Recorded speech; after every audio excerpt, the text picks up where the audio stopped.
Live.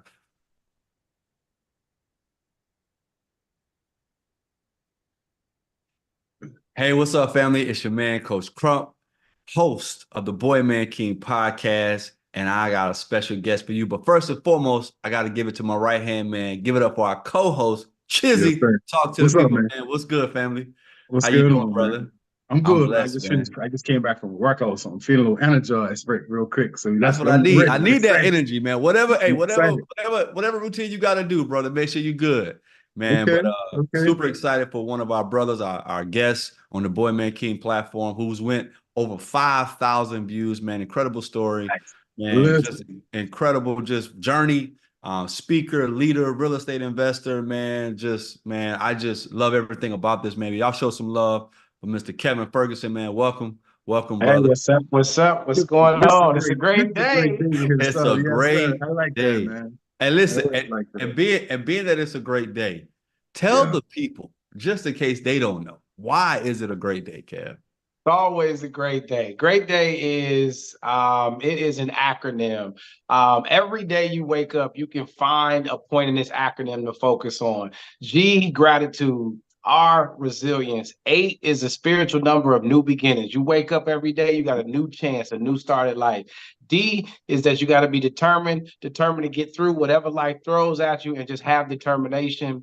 A is for a positive attitude. Your attitude controls everything. And at the end of every single day, everybody knows this, that there is a why. Your day has a why at the end of it, which means every day has a purpose. And if you know that and you can think about those things every day, then every day is always a great day. And so that's what great day is. And that's why it's always a great day. Man, Man, listen. he got the perfect That's the 2 minute sauce. pitch in the world, bro. For Like sure. For he sure. did that at a mastermind. I thought it was phenomenal, man. And Yeah. you gotta run that back too. But Chizzy, man, Yeah. you guys are both in the mental health space, right? Now I see you in, in your profession, what you've done in your career, what you're doing, continuing development in your career in the mental health Yeah. space. And then we know his story with his mom. So I kind of Yeah. want you guys to both kind of speak to like more of the advocacy of mental health. Chizzy, let's Mhm. start with you, man. Like men, it's kind of like, you got it, chilling on the couch with Chizzy. Like, but guys ain't trying to go to the couch, not Yeah. publicly, not to let that be Yeah. public knowledge. But talk about that, Chizzy. How important is Yeah. mental health? I can't understate how important it is, and I can speak from my experience, of course. For me, it's definitely a key element, a very important, a staple choice that I make as a man, Mm, to really focus on what mental health looks like for me, mhm, so I can be an example. It's because what I recognize is you can only talk about something for so long. You have to put that talk into action, and you have to really live this thing of mental health, day in and day out. So as we know, and we've discussed it before, so that's your prayer walk, mm, that's your fitness, that's your social consciousness. That's how you're viewed in the community and how you portray and how you're received by people that you interact with every day. To mhm, me, all of that is all encompassing as it relates to mental health and how I intentionally take steps day in, day out, week in and week out to really secure my emotional, spiritual, and psychological space for myself. And everybody has different ways of achieving that day in and day out. I'm pretty sure Kevin could speak to this. For me, it's the prayer line in the mornings, it's my workout routines, it's my devotional time, it's the mm, time I spend in reflection, time I spend in solitude, just reflecting on myself and my choices and what I can do to really put forth my best. So that's kind of my basic synopsis of what mental health looks like for me. I'm continuously trying to sharpen my skills, going back to school, do my master's in counseling psychology. So I'm taking that journey as well. Had some pitfalls. We will get into that later on. But at the end of the day, this thing, especially for a man, is critical. I look at it like this. If you break your leg, let's say you sprain your ankle, the first thing you're going to do is go to the hospital and get triage. And our community has this perception that I'm too grown. I'm a man. I don't need to really take my mental health important. So the same attention you give to every area of your life, business, finances, your relationships, you have to take that same energy towards your mental health. So yeah, that's my little synopsis. I'm gonna throw it to Kev, man. I'm pretty sure he could tap Yeah. right in there and bounce off of those ideas Yeah, too. yeah. Yeah. Well, mental health for me, first of all, it's about being self-aware, taking a moment. Shout out to Coach Crump. I took the game plan, and in the game plan, we kind of broke out our day.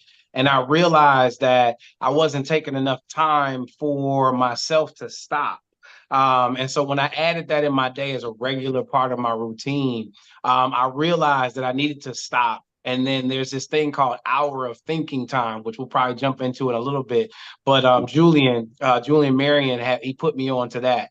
The point is that being self-aware, mental health is a big deal, and we don't realize that when we go through this world, everything is beating on our psyche. So when I say like my acronym about great day, it's because I'm trying to reframe what's going on in your self-talk. And the Yeah. brain is so sharp that when you get up every day, it's running a script from your room to the car to where you go, all of those things. Mm. And there's these little triggers.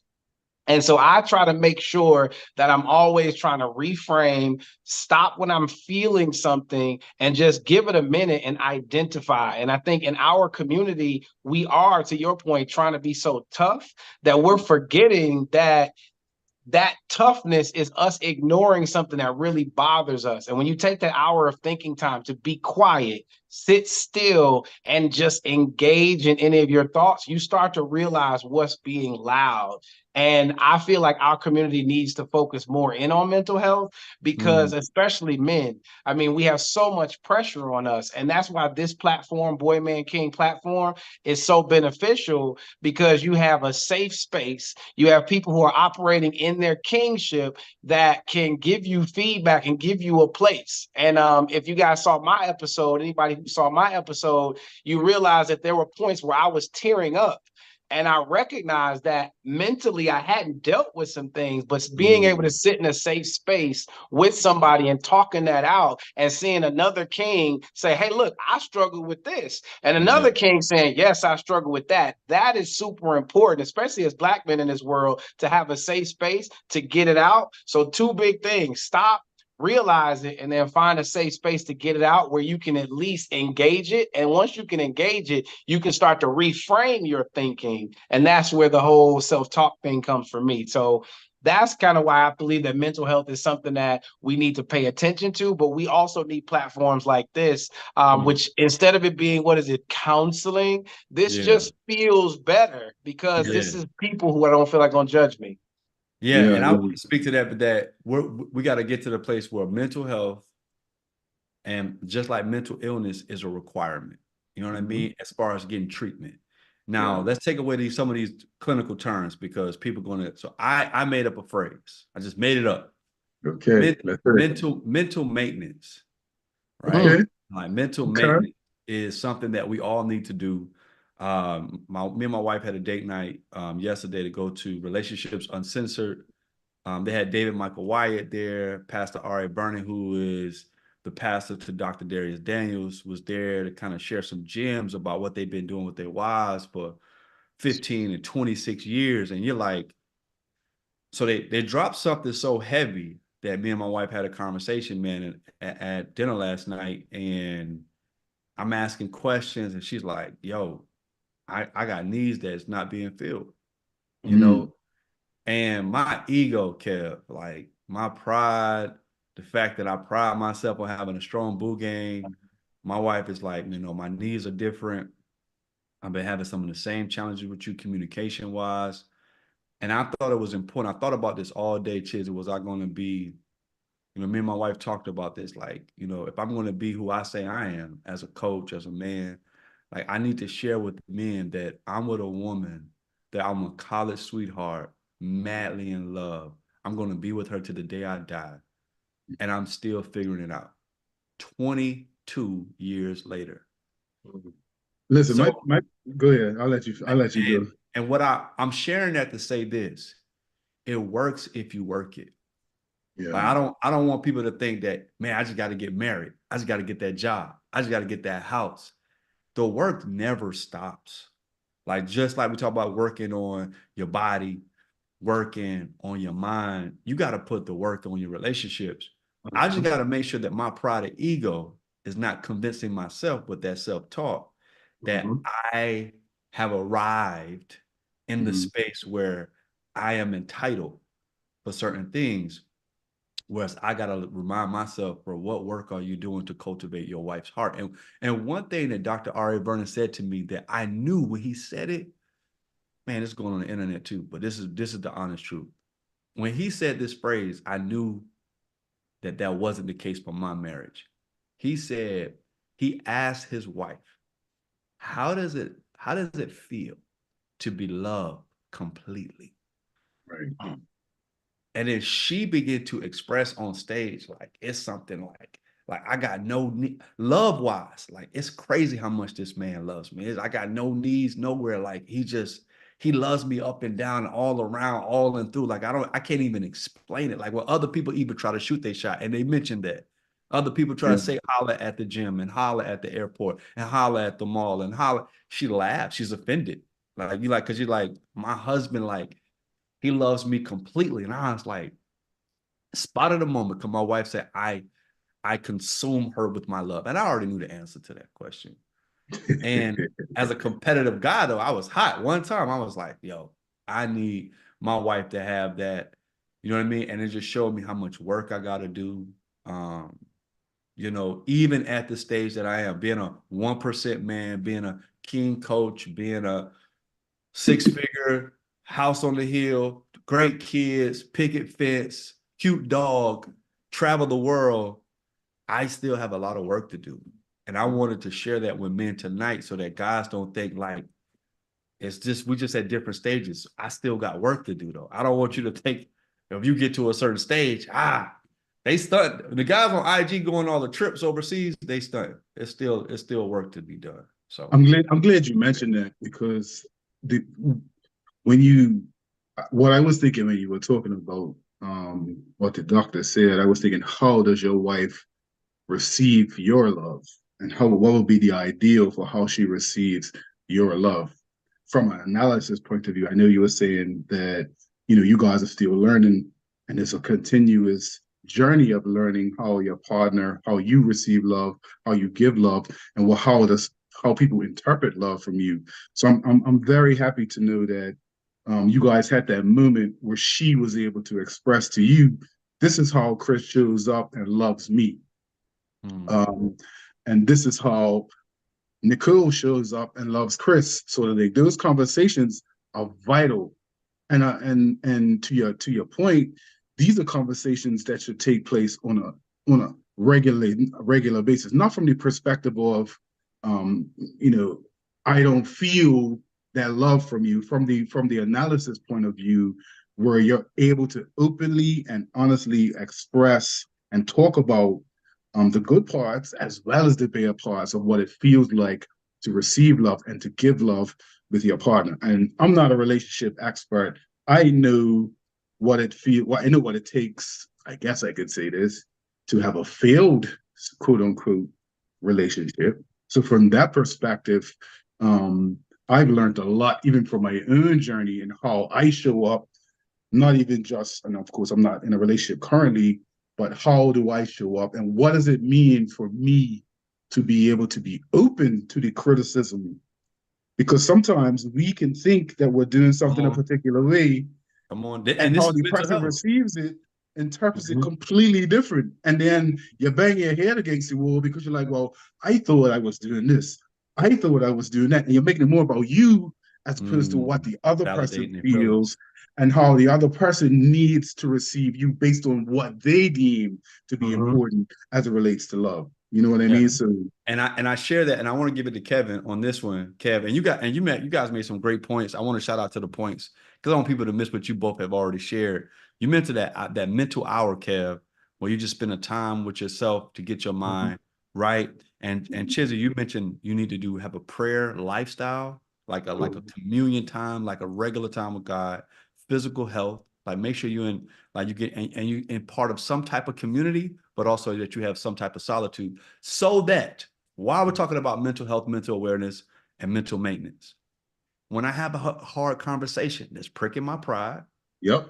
right? That's challenging me. That's a Yep. challenging perspective. I can sit there, lean in, tell me more. As it's hurting me, right? Yes. It's hurting me in real time, Kev. And I'm saying, tell me more, right? And I'm receiving it. And then the difference is I got what the call that night or first thing this morning, I text my marriage coach to get a session in to have lunch with him next week. Mm-hmm. You know what I mean? That's the difference of having a mental health where you are interpreting the needs of your wife or the needs of people that you care for as like, man, they trip because I'm doing all this work, which I used to do because I am doing all this work. We're not talking about all the work I do. We're talking about, am I connecting to your heart for a relationship that's a priority to me? Yeah. Yeah. And that's what I have to ask, is my efforts, is my work connecting to where you are at this point in your life, to your heart. You mentioned the game plan, some tips and tools that you had got, but just understand, like, coach, I started applying this in my own, with my business, with my relationship with my baby mom. Like talk about a little bit of getting the knowledge. Part of mental health is actually educating yourself so you start to practice certain things. Because here, and I throw you this alley-oop, Kev. Dr. Darius said, we have personality traits, right? But we gotta develop personality habits. So he was like, the intercommunication was a skill that you gotta develop, not something that you're born with.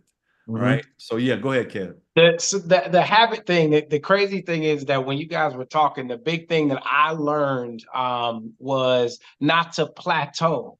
And I believe what happens, and we get far apart from our partners when we plateau and we forget that every year they're growing.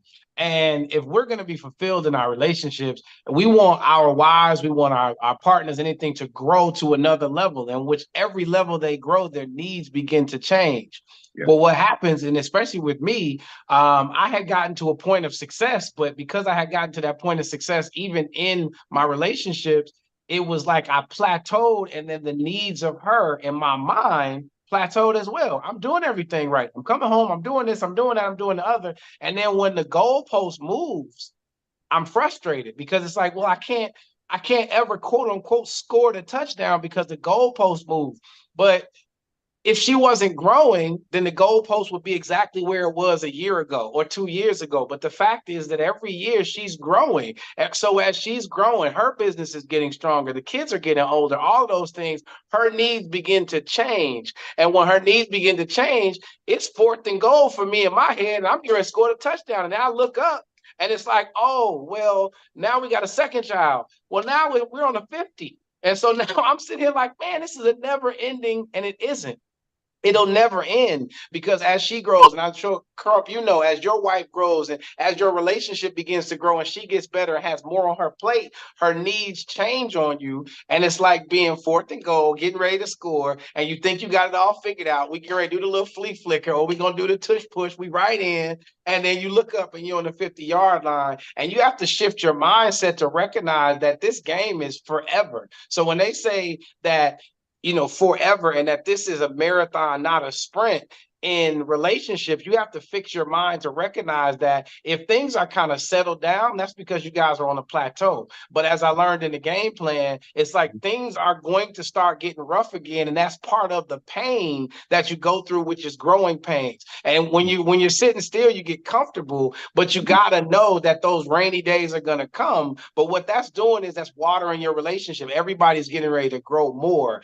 And it's just super important to know that. But again, going back to the mental health side of it, it's also important to get people around you who have done what you want to do on a higher level, and have been successful at it. And again, when we talk about pride, ego, all of this stuff is all in us. And it's like, well, yeah, I want to be the best. I want my wife to look at me as, oh, he is Prince Charming. I don't want to come around somebody who builds flower things like Jeremy, because now I got to do that. But it's like, that's me saying I'm comfortable being on the 10-yard line and not scoring the goal. Where it's like, well, I need to get myself around a Coach Crump, around a Chitty, somebody who's treating their wives or treating their spouse's relationship better than me, And my wife, my relationship, they're gonna look and be like, well, baby, I want this. And instead of me letting my ego get down, it's like, oh, okay, this is my growth. This is where I become more. And we don't do that. What we do is we like to kind of get in that little nestled spot and think we got it all figured out. And so now we just know their routine. And then as we get normal and one of us grows, either me as a man or her as a woman grows, to Coach Crump's game plan, shout out to it again. Now we're going to start experiencing some pain that we don't want to go through. And then as men, we get frustrated. And as we get frustrated, we got to lean on each other to say, hey, this is my frustration. We do need a counselor, or we do need somebody who can help us out. And so expecting things to move is really going to be part of relationship mental health. Like, I expect her in a year to expect more from me because we're both growing. And guys, I'm gonna give a slight, I wouldn't say pivot, because there are a lot. We're contextualizing this conversation based on normalized relationships, and I'm gonna say normalized in the sense that marriage, girlfriends, that type of thing. There are a lot of brothers out there similar to myself who struggle in the co-parenting space, but can definitely benefit from this conversation and strategies on how to navigate the baby mama, the ex-wife, the children's mother, whatever terminology you want to use. And of course, I don't want to slight anybody, so hopefully I covered all this terminology in what I just used. I would even encourage and go as far as to say that if you're in a single space, this component we're talking about, this mental health space, is even more important to you from that perspective, because you're not getting that cushy, nice conversation or those validations that you might get from your spouse or from your girlfriend. If you're a single brother, sometimes you get hit over the head and twice on Sunday and every day of the week because you have co-parenting struggles, which is even more of a reason why you have to really, really attach yourself to brothers like ourselves and other brothers who have seen success that can support you around what it's like to co-parent in a very antagonistic environment. And that in and of itself requires a lot of humility, a lot of ego checking, a lot of pride checking, because you're not going to get the validation. Because at the end of the day, you can't control those variables. Once you can center yourself. But when you walk into that space with your children's mom and she's acting the fool and she's talking crazy and she's hitting you over the head with everything that our women can be and can talk about, that's when the rubber meets the road, as the saying goes. That centering is super, super vital. Kev, give me your perspective on. I was gonna say, let me tell you how I got chin checked, and I keep referencing the game plan because a lot went on in this thing, but I got chin checked because it's like, just like you were saying, oh, they're acting crazy, they're this, that, and the other. They. And as smooth as Chris is gonna say it, he was like, well, that's because you're really not seeing her humanity. And I'm like, what? Right? And I'm asking questions, and he's like, no, he's like, you have to see, what box do you have her in? You have to see her as a person. Now I'm asking about how I feel. I. But I'm in a room with a king. And again, he's like, right, that's fine. But what is her issue? Like, you have to see her humanity. And a lot of times when we're dealing with baby moms and co-parenting, what happens is we put them in a box and we're not seeing what they're experiencing. We're not seeing the fact that maybe she is bruised, that you're no longer there. And just, it's a trigger when you come around. Maybe it's a trigger every time you come around. It's a trigger when your every name single comes time. up. Yeah, every time. But how about this? My daughter looks just like me. Some of the issues that they may be having could be the trigger of her looking like me, and all of this is going on. But when you start realizing the humanity of what she's dealing, what she's going with, she still, even in this time, is looking to me for support. And I'm like, look, I'm out of this. What's all this? So again, I'm being really weak in this moment, not really realizing that I have to stand up and support her regardless. Because Yep. if I want our co-parenting to work, I have to support her to the place where we can see eye to eye. And so that a lot of the crazy, a lot of the arguing, a lot of fighting with my daughter, a lot of all of those things are coming because of her humanity. And when I can see her humanity, now it's like pushing back the veil and being like, oh, she's struggling here.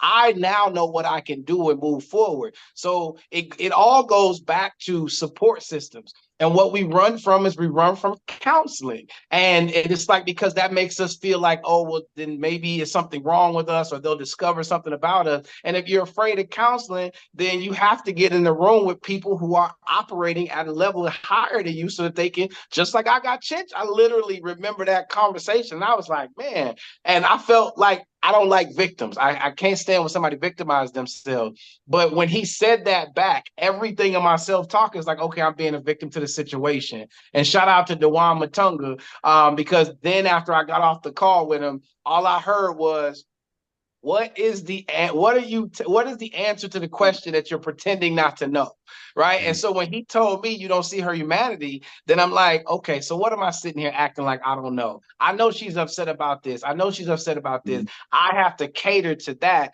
aka I got to stop being a man child. I gotta go ahead and be a king in this situation. So I got to step in despite my feelings, put them to the side, and figure out how I'm gonna be able to operate and make this thing work.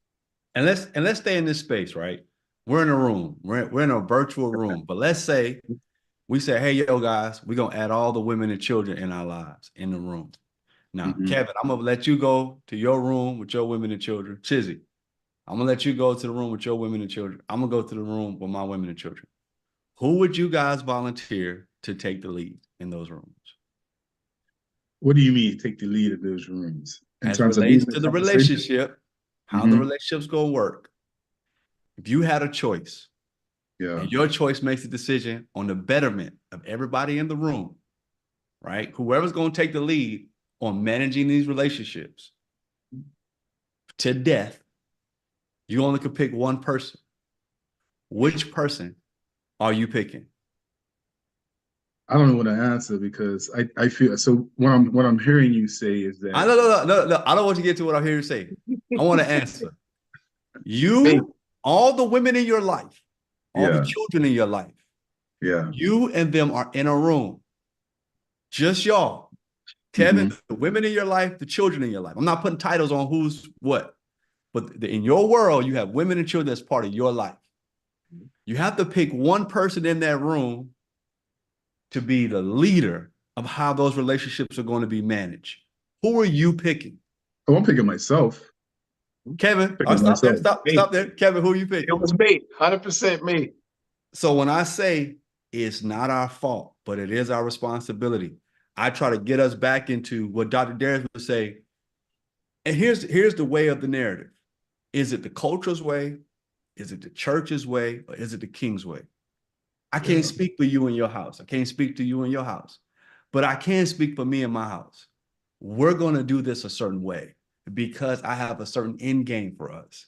Now, in me taking that on, I also have taken on to take on all the risks, to take on all the responsibilities, to take on all the, if it goes left, I'm prepared to take that on. So when my children come at me with that's scriptural. That's scriptural. Whether it's a choice or not, that is scriptural. But sometimes scripture for guys can be so theoretical, can be so historical that it doesn't connect, it doesn't resonate. So I like to make it right now.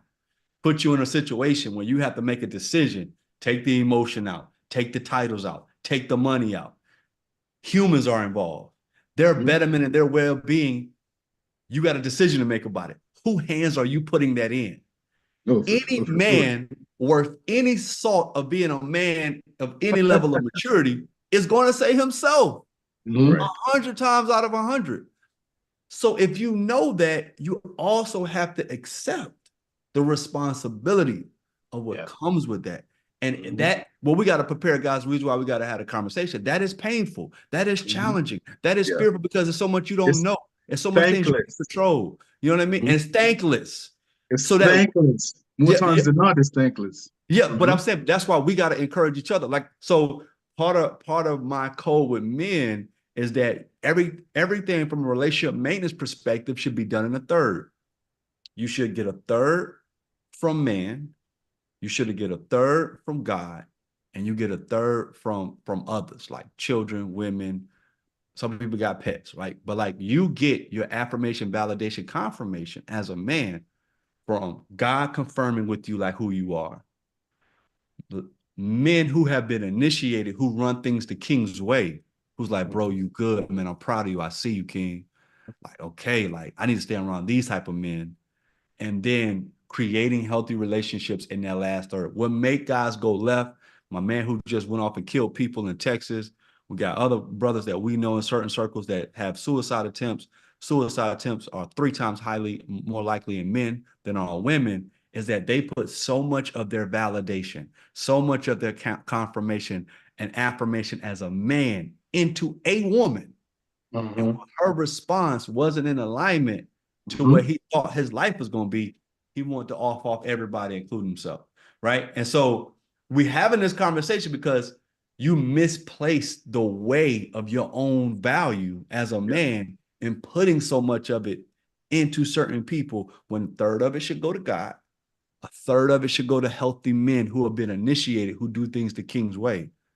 And then you have that third where you got to manage and cope because God's going to manage you and the men's going to manage you. You should be only managing a third. But when we feel like we're managing all of it by ourselves and suffering in silence and suffering by ourselves, this is when we feel that anxiety, that pressure, and all that. So Yeah.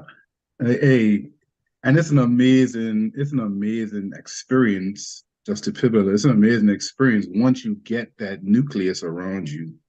And you can almost see a transformative experience and how 180 just takes a short period of time once you really set to focus, how you're going to take those thirds and how you're prioritizing those thirds. Because even the last third that you spoke about, the validation from either your ex or your girlfriend or your baby mom or your wife or your children, sometimes that third really, really doesn't matter because your cup's already full once you get through that first and your second, third. You feel what I'm saying? You're in a space to pour out because so many of them been pouring back into you. Facts. I think that when you think of thirds, think of how difficult it is because the third seems like it constitutes so many more. Right? He said men doing these things at a level. He said God, and then everybody else. So what are we doing? We're doing like when we prioritize our day. We've got all of this in this priority. So we're putting that's my mom, that's my kids, that's everybody. So now that's taking up 2/3, and we shouldn't. And you have to have the mental fortitude to understand that all of that goes here. Right, it's a third, and now I should have 2/3 coming from my creator, and a third coming from the people the men in your life who are doing it well, and just a third of that mental validation comes from them. But what we're doing is we're making 2/3 from that, and when that comes in, it's like that's gnats, that's everything all around buzzing in, and that's all in your ears, and it's like all of that is pushing you in the wrong direction.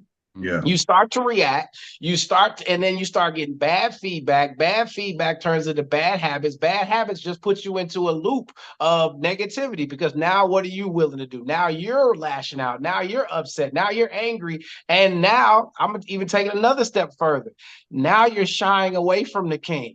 Because now the king really makes you look bad because you're like, man, I really am acting out here and I have to face the kings when I should have faced the kings, aka the king of my life, and then the kings doing. I should have faced them more before, but because I was listening to everybody else, it's difficult for me to face. So now that third now becomes an 8th or a 16th because now I'm embarrassed and now I'm huddling away, and now all of a sudden I don't even pick up a call from Chris or I don't pick up a call from Chizzy because I don't want to say anything to him, which is the worst thing. And so it gets smaller and smaller and smaller, and now you start to regress from your kingship into not even manhood. You go back down into boy. So it's unique that you put it in thirds and not in quarters, because thirds really puts it in perspective for you. You're like, yeah, that's 2/3 should be here. there, but I got this whole thing upside down. So I like the way you put that, Coach. Yeah, and Chizzy, I want you to speak to this because you both have transformation. Because Kevin, how old are you? Before I move to Chizzy, 43. so you both Mhm, had transformations in your 40s, right? But mhm, Chizzy, I want you to talk about when you came to the retreat. mhm. Talk about as a man, what did it do for you? Because men don't do like I gotta have annual maintenance with initiated men, but you got that retreat and how that has reshaped a whole narrative and lifestyle that you don't compromise anymore. Like, so talk about the necessity of an experience like that as a man. Yeah, I mean, the necessity, I think, is the first part of it. And then naturally for me, it became a love. And when you love somebody, when you love a process, when you love a collective of men genuinely, because they genuinely care about you, it's you can't run away from that. Like you can't shy away from when you walk. So when I walked into the room, you could just feel the love. Period. I didn't know anybody. I knew you, and I heard a couple brothers from the prayer line. But it was just like, yo, I've been missing this my entire. I've got brethren, I've got Mhm. friends. Obviously, we all do. But when you walk into a room and everybody in there, it was either where you was or you know is further along in the process or could speak to the process. And I'm not saying, obviously the nuances of people's stories are going to be different, Yeah. but what synergized us was the fact that we recognize that this is a unification of man and God, period. And that's what underpinned the whole experience. And so once you were able to humble yourself, so for me, when you told me about it, I was like, I need something because I've been trying to figure this thing out for too long. I'm 40 plus years old, and I can make no mistake. My dad's a pastor. I grew up in the church. I've been religified, if that's a name, if that's a word, it probably I isn't. love it. I love it. You know what I'm Google it saying? right now. But it's only when you make the switch to relationship, you know what I'm saying? It becomes a transformative experience. So for me, that was like, yo, I could have been doing this a long time ago. But And what but brothers, what made you okay, you had the experience, but what made you stay with the group? Like now you like, I don't this is my lifestyle now. Like what made it was like I'm making a pivot on how I even prep myself and make myself day to day. Like this is part of it, period. Like what made you do that? it's that validation, boy, that you get.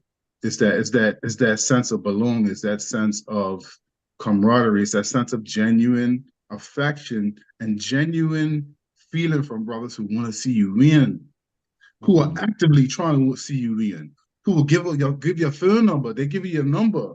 Like you can call them, you can reach out to them. They're not intent, and these are people and I don't, of course, this is more about the journey and the experience and less about the individuals, but you're talking about people who are in the upper echelons of society who have had experiences, who know you can really, really depend on to hold you accountable, to show you love, and to really, really. So that's what kept me going. Like when I think of guys like BK and Mason West and a lot of the guys that are on the prayer line, I'm like, yo, like they don't know me, they don't have to know me, but it's like they know you and they know you, Kev, and they're like, well, automatically I'm family. And Mhm. I think every man, and dude, this speaks to antisocial behavior as well. Every man, every young man has a desire to be a part of a collective of brothers with a shared goal, with shared ideals, with a shared identity. And for me, I always needed, wanted, was looking for a shared identity. And I found that in the prayer line. I found that in the brothers that I talk to every day. And no matter where I am, no matter what part of the world I could be in, there's always somebody that's available to really, really be a resource and kind of be like, yo, bro, I got you. Let's do this together. I got you because I'm been there. And Mhm. you can't run away from that. Once you're exposed to that, once you experience that, once you feel that, like it's undeniable. You'd be a Mhm. fool to turn around and go in the opposite direction. That's led you to foolishness. That's led you to being drunk with your baby mama. That's led you down this crazy Mhm. path of womanizing or all the other things that come with not really taking a serious approach to Mm. how you want to enter into your kingship. Yeah. And Hopefully that Kevin, answers your question. that was great, man. I just want Mhm. people to hear you guys' story. Kevin, you looking for, hey, I'm an entrepreneur, I'm investing in real estate, I want to be a speaker. You buy Mhm. a program and then you end up at my house for my 40th birthday. You know what I mean? And now you're a colleague of mine. Uh, Talk about, because I know for you it was a lot of intentionality in all of this stuff, right? You kept showing Mhm. up, you kept volunteering. We left speaking, I think, from after month one. Like we weren't even talking about like that not being the focus. No, it was about life, right? uh-huh. And so talk about what led you as a man to say, you know what? I ain't letting this community go. Like I'm gonna stay here until something gets figured out, but I know I need this place. Like Mhm. even something you've invested in, but you still like, I know I invested my own money, but now I'm gonna invest my time. Like I invest my skill set, like I Mhm. invest whatever I have because I know I need this community. Talk Mhm. about like you know what I mean, joining next level, then like all the things that kept you around. Like, why did you take so initiative with that? Yeah, so there was a period of my life where I literally prayed and I said, God, my circle, I need another circle. I just need another circle. And I was being very manual. I was trying to be intentional, but the problem is that where I was psychologically, the people who are picking were the same people who I was picking because I hadn't grown in my mind. Mm, I picked up the program, and that was all God. I picked up the program, got into the program, and when I showed up to the mastermind, I got into the room with people that I saw just operating on a whole different wavelength, which is what God was trying to expose me to. And what I realized is that, and just think about my self-talk, right? I'm king of the hill, so everything is good. And so mentally, when I'm going around from day to day doing what I'm doing, I'm thinking it's enough, it's enough, it's enough, it's enough, it's enough. I'm doing enough. I got into a room and all of a sudden my self-talk says, oh, you're not doing enough. You're not doing enough. You're not doing enough. You're not working hard enough on relationships. You're not working hard enough to give. You're not working hard enough in your business. Why? Because I'm now in the room with people who are graciously operating, right? You can get into a room of heavy hitters who all they doing is swearing and talking about the money that they making and this, that, and the other. I was in the room with millionaires. I was in the room with thousandaires. That was never an issue. I was treated exactly the same by the biggest money man in the room as I was by somebody who I didn't know how much they were making. The person who was on stage would come down and talk to me and treat me with the utmost respect.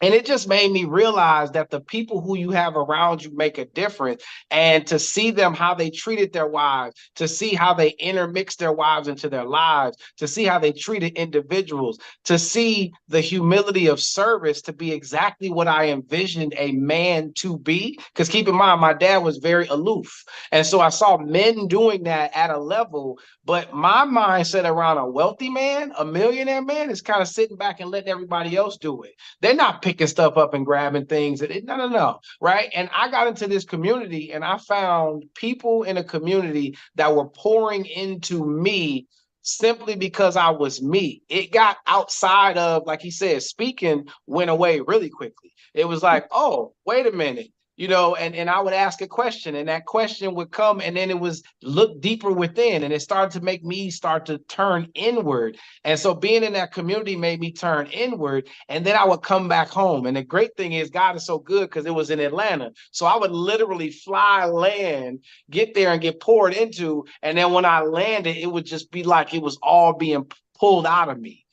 And mm, I went through a period where, and I think this is when me and Coach kind of got tight. And I just felt that at a mastermind. And I was just like, it just feels like I'm pouring in, pouring in, pouring in. And he was like, you have to protect that. And he was like, you have to look at what that means. He's like, who are the people that are around you? And what you're struggling with a value thing is what he told me. And I was like, man, I feel like I'm a valuable man. No, I feel like a man who made money. I didn't mm-hmm, realize that in my head, I still was low value, and I was giving my time, my space, and energy to people who it wasn't going to come back to, because I was so afraid to be the same person that everybody was to me, which was a leech. And so therefore I was always giving. And then when I would get in the room with coaching them, I would be afraid to say something. And they started to pull it out. And they said, what you need? You know anything? What's going on? How's things with you? And I think it was coach was like, the second mastermind I came to was like, how's your daughter? She's really smart. And I never remember telling him about it. And I was like, oh, she's really good. He was like, yeah, man. He was like, I hear you talking about her. Like, I'd like to meet her. And it just made me feel like, wait a minute, wow, he's on stage. We barely even talk. I don't even know if he knows my name. He's asking about my daughter. He wants to meet her and things like that. I'm like, you know what? This is the area and the place that I need to be. And then I kept coming back. And the more I came back, the more I started to realize how unpolished of a man that I was.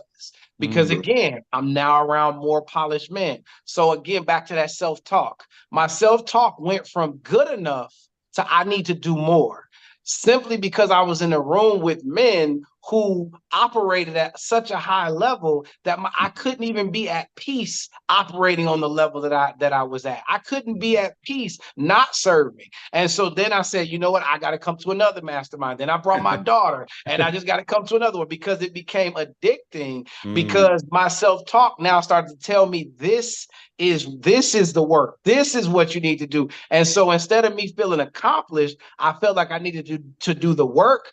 And when I looked in after that, then I said, I can't let this go. And so I have to be at any and everything, because if I let this go, I am probably going to go back to the mindset of I've arrived. And I need to keep being in the room with coach, because he's a moving target. Chizzy, you're a moving target. Every time you look up, he's on another level. And it's like, oh, okay, I got to work. Jeremy's a moving target. Jeremiah, they're moving targets, because these are men of standards. They're men of growth. And the way that they operate and they carry their lives, there's always a way to move up. And so when I jumped into the community and stayed in the community, it was super important to me to keep coming and keep showing up, because it was like, that's going to keep pouring into me. And now I've got it in me to pour out and comfortably, shout out to coach, comfortably pour out, recognizing that is my season of pouring. And when I come here, it's my season of service, and my service is going to lead to them pouring in, filling my cup. And so everything has a season. And so that's why I kept coming and kept coming, because now I understand how it all works full circle. And what I love about knowing both of you, right, Chizzy, is that now I know y'all prior to now, like even more so Chizzy, but your smile is different, your weight is different, your health is different, your talk is different. Like, Kev, you done lost, how many pounds you done lost, Kev? Like, you know what I'm saying? About 20. Yeah, about 20 out. But like Chizzy, I want to go back to you. Like, there's even a different glow about you. Have you noticed, since your paradigm shift of lifestyle, that you're getting a different response from people who was in your life previous to the paradigm shift, or engagement that went a certain way that are different now because of the paradigm you're in now? Have you actually noticed it? Yeah, I've noticed it. I try not to notice it, because I just want to stay zeroed in on what I'm got and how I'm trying to just continuously just chisel at me to continue to make me. As we talk about all the time, like, I want to just stay zeroed in on and keep the blinders off, because although that's important and it feels nice when individuals receive you differently, I know me. I know my ego, and I know my pride. Know what you're capable of. You ain't gotta ask nobody. I'm capable of, so I don't even want to feed into that. I appreciate it, because it's nice. It keeps the fire in your belly going to see that people actually recognize. My parents tell me all the time, I watch your podcast, I see your clips, I share for people in Bermuda and family members and friends. I'm just like, yo, I'm just trying to, I appreciate these sentiments, I appreciate the love, but I'm really, really trying to continue to just, just chip away and make that, polish that diamond, so that I can really, really give in, and just kept, like what Kevin was saying, which is why these conversations are super, super fulfilling for me. I look Mm, at it, I don't look at it like we're giving something to somebody else, you know. I look at it like this is beneficial for me. When I come to Atlanta, we record, when we have our lives, boy, man, I tell you all the time, this is more about beneficial for me. And if somebody gets blessed off of me having that transformative experience just because, then I'm amazed by that, and I'm super, super humbled by that opportunity. You know mm. what I mean? And yes, to answer your question, in short, yes, you know, the children receive you different. My ex-wife receives me different. And I'm not saying it's perfect. Because remember, the people are still going to be there. These challenges you had with people are still going to be there because Mhm. maybe they're not even having the transformative experience, or maybe they're still in the same space, or sometimes they may even perceive you to be in that right way. But But I because I'm love, not looking, because I'm not looking for that validation, and I know the work that I'm putting in, I'm still going to show up and demonstrate. Okay, well, you can see what you want to see, but I know at the end of the day what God has done for me and what yeah, everything has done for me. So it's all good. You know what I'm yeah. saying? And I want to highlight that, Kevin, for you because we talked about the work we got to do and compartmentalizing and mental health and maintenance and how to make sure that brothers can take practical tips away from us. One thing that we talked about, the slogan for the platform, the journey continues, and I use the quote, "We never arrive, we always evolve." And what helped me have a paradigm of peace was really accepting some universal truths that God had revealed to me about peace, love, joy, happiness, fulfillment. It all expires after a day. Like none of it lasts Yeah. past the day, none of it. And that it was my responsibility to connect to the source and reproduce it in this day, right? And what I love about that is that we talked about the marathon, process of like, man, I'm in these major commitments. I'm trying to make these major lifestyle changes. I'm trying to make these major decisions. What makes it overwhelming when you try to constantly think about the ultimate objective, Uh-huh. the ultimate prize, the end Yeah. game. But when you put the energy on just today, like Yeah. you have a whole different piece, a whole different vibe, a whole different routine that you locked in on because you ain't putting a lot of energy into yesterday or tomorrow. So I love when you share not only that today is a great day, but what I love about, and the reason why I intentionally have you around and do certain things with certain people is that you exhibit it. You know what I mean? You reflect it in your space, in your spirit. So talk about too, like separate of understanding what you got to do in a day, that if we could also process the only thing that matters is today. Yeah. Yeah. Absolutely. Absolutely. So I have a pastor, Pastor H. Daniel Wilson. He's retired now, but he always said first natural, then spiritual. And when you think natural, the way God set us up is that we die every day. Like none of us know that, but we die every day. Every day you lay down, you have no idea whether or not you're going to wake up. And it's all God's grace that you're going to wake up. But Mm. what I'm saying is that the man that you are today lays down, and that man should not wake back up. A new man should wake up because everything should stop and be done right then and there. So you wake up anew. So when we say everything is a new beginning, there's a whole new set of choices that you can make today that you didn't make yesterday. Everything doesn't have to be exactly the same that it was. There's different interactions. When I interact with my wife, when I interact with my girlfriend, when I interact with my spouse, when I interact with my kids, I can change that. Coach Crump always says that what mistakes happen, but what is it? How do you say it? Is suffering is a choice, right? Yeah. And it's like I am making that choice. Like you're gonna make a mistake, but suffering is a choice. Pain is temporary, but suffering is a choice. And it's like that choice is what you get when you wake up. And a lot of people change the whole good morning thing.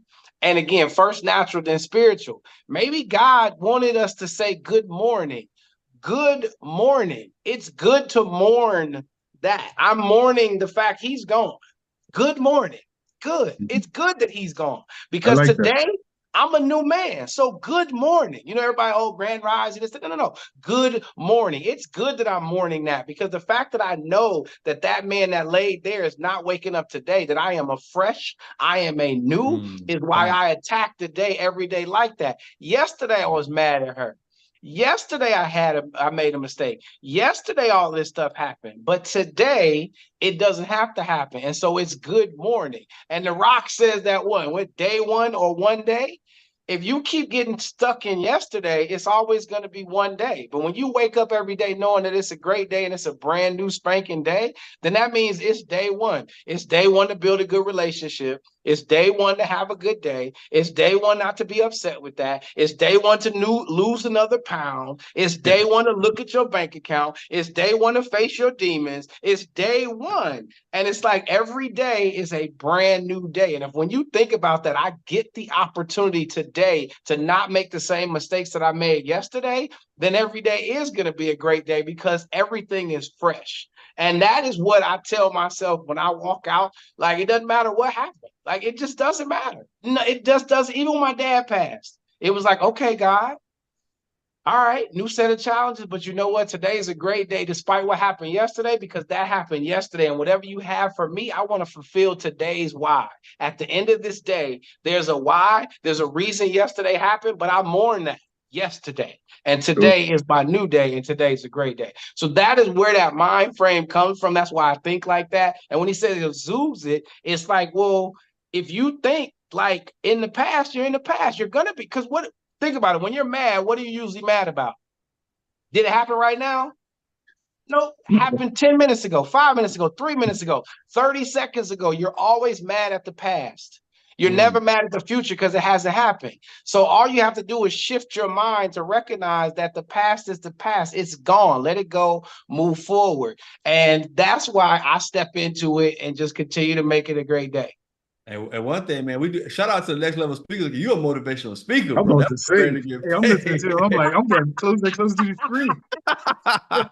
Nah, Kev, man, that was really good. I'm Yeah, really, that's you dope. know, I'm in a weird space with this because you guys are my friends, you guys are my brothers, but also Kevin, you know, you're my student, you know, so it's like seeing you speak, man, you're doing such a great job. You're getting better on stage, you're getting better in person, you get better organic on Q&A, you know, these things. So I'm like, I'm in my man space, but I'm also in my coach space. I'm looking at my students just come off the dome and just give some fire motivation. Man, this is good. I'm glad we're recording this for you, man, for some content. But For Chizzy, sure.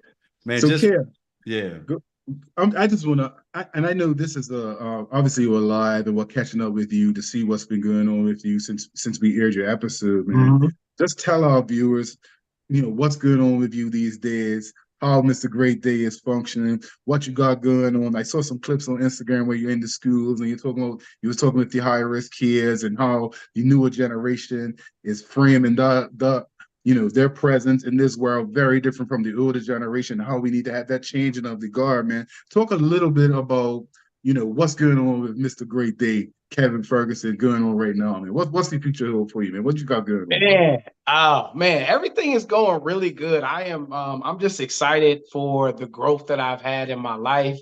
When I do reflect, I reflect and I see who I was and who I am now. And I'm just so grateful for the people that I have around. But what I have is I have a new attitude towards my purpose. And that was what these last 3 years were. Like, I knew that life had a purpose and that I had a purpose, but now I'm on purpose. And before, it was real estate. You guys remember that? It was like real estate. But what I recognize is that real estate was a way to make money, right? Mm-hmm. No matter what, no matter how you flip it, when you use real estate, what do you get?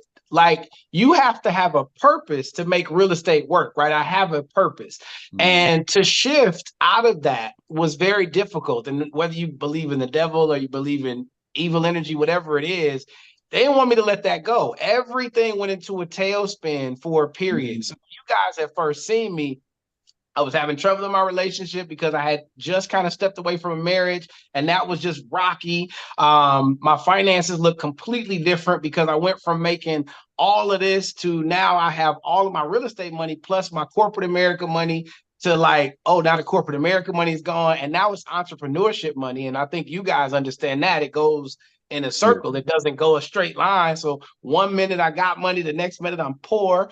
I'm doing like I shouldn't have done, and I don't even want to open my Chase app to now I am on purpose. And the purpose is to help people shift their minds and to understand that if you shift your mind and get out of that negative self-talk, get out of those thinking, that you'll have a better day. And as I made that transition, things began to get better. I began to stabilize my real estate. So from the last time that you guys talked to me, my real estate is getting stable. You'll see me kind of finishing up some projects. That's super exciting because Nice. that was, what'd you say? 3/4 of my life was Right. Right. right, and 25 was this. Now it's 3/4 of God's work or what God made me to do, and 25% of that. And so I'm cleaning my plate there. I'm speaking more. I've kind of really found my niche. But the biggest thing is that I found normalcy with my relationships.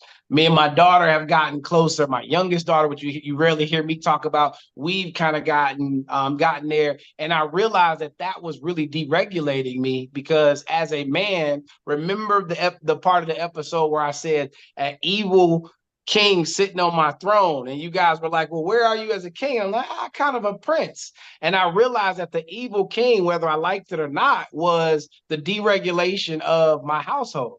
Like Right. that was weighing me down. And now that I've gotten around men like you were able to admit like your faults and your flaws and things like that on stage at the Boy Man King conference. I was able to hear that. I've got an adoration for what you deliver, and then to see where Coach is doing what Coach is doing, to see where Jeremy is doing it, it really helped me to change things, to own a lot of things, take responsibility for a lot of things, and regulate that aspect. Whether or not I'm in the house, out of the house, I can choose not to suffer. And I changed that mentality. And when I changed that mentality, the lightness, as Coach said, I am now lighter. Now it seems like the channels are starting to open up. I'm walking more in my purpose. I'm speaking much more. My real estate is starting to regulate. Everything is just starting to look good. So I've got a goal. It's 15, 15, 15, right? 15K from one spot, 15K from another spot, 15K from another spot. And that's monthly. I have never in my life, ever had a plan to make 45K a month every month and be able to see the plan. Like I would have a dream or a goal, but now I've got a plan for it. And so now that I can see that, I am just amazed that simply clicking on a link, going to a mastermind, getting around some kings, and then saying, not gonna let this go, staying around them. And here we are almost 2 years later. And from that, I can now say that I can see the path to 45K a month. That's just the cash flow. But now I can see a path to how to properly co-parent. I can see a path to seeing her humanity. I can see the humanity in the people around me who wronged me. I can see who it is that I need to serve. I can see so much better and so much clearer now that is where I am right at this moment, which is super exciting because I know that every day is going to continue to be much better or a great day because I can see different now. So my real estate, I see it. My relationships, I see it. Where I need to serve, I see it. So the big thing that has changed in my life over these 2 years, getting around you guys, getting around the Next Level Speakers Academy, getting around everything in the building, is that my sight is different now. I see everything completely different as to where it needs to be in my life. And now I can go get it. And so that's what's been up with me, man. That's really what's changed. I mean, And now it'll I can get. sit on that throne that I couldn't sit on. Like now I can sit on that throne because I beheaded that evil king, and I got it now. So I'm excited. And I want to shout out one of our guests, man. Shout out to PJ and Gladys. They have a late night date cards, couples. Nice. Man, I got my order in. So that's the married couple, that's the married couple's early version, I'm assuming.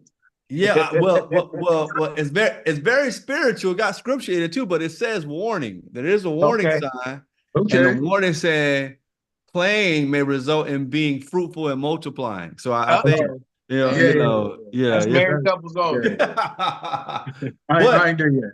But the point being is like, we go back to this. Thank you, Kevin. Man, we're grateful. I mean, I can Fact. speak for me and Chizzy to say, man, we're grateful for you as a man of God, as a king, to be a part of your journey. It's It's beautiful. encouraging. It's encouraging. Again, like I said, I don't want to make it about me, but it's encouraging just to hear from when we talked to you previously to where you are now. I'm pretty sure, like I could see the fire in your stomach just burning because it's one thing when you just figure it, you just figure it out. You continue to figure it out, and you figure it. You're walking in your purpose. You found out your why. That's an amazing experience. Amazing experience to have, man. So I'm definitely encouraged. By your story, by your passion. It's a great day. It's a great night. And it's a Always great a day. great day. Yeah. Chizzy, tell the people how they can learn more about you, man. I mean, I'm easy to find. Chizzy BDA. You might see me on Instagram doing on the couch. A lot of stuff on the couch coming up. We're gonna do some branding and some merch in the near future. Chizzy BDA. I'm on TikTok. I can't remember my TikTok handle. It's too many numbers. It's too many letters. But I'm out here in the Canada cold, trying to weather this storm, trying to figure out my academic journey. It's been an amazing for me, man. I love just being of service to my kids. I've been of service to my kid's mom. I told her just the other day, like, I'm going to continue to be here. You may not like some of the things I say. You may feel some type of way, but I'm going to do it because that's what I'm called to do. Yeah. You know what I'm Yeah, saying? So, but women just be testing. Like, yeah, women gonna say stuff that's left, yeah. You just gotta let it roll that's off your here, shoulder. and they're just testing to see like, are you Teflon Right, when you make your stance on things. But right. Kevin, Mhm. man, Kevin, let the people know how they can get more information about all the great things you're doing, man. Yeah, well, you guys can find me on the gram. I'm on the gram at Mr. Great Day. Now be careful because it's MRGR, the number 8. Remember the number of new Yeah. beginning, day, DAY. On TikTok is Mr. Great Day. Now I get a little bit more professional when I jump on LinkedIn. Facebook is just Kevin Ferguson. And then if you guys want to reach my website, mrgreatday.com. And just some things to come.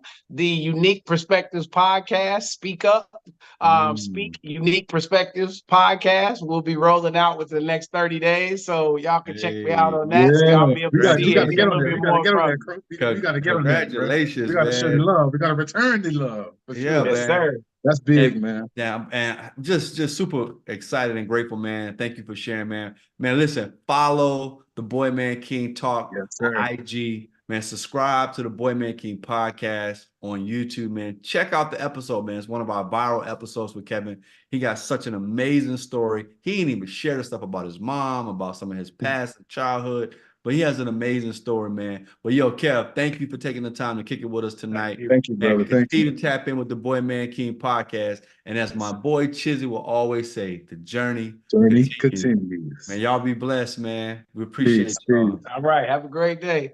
Are All you right, too, bro? man. All right, so I ended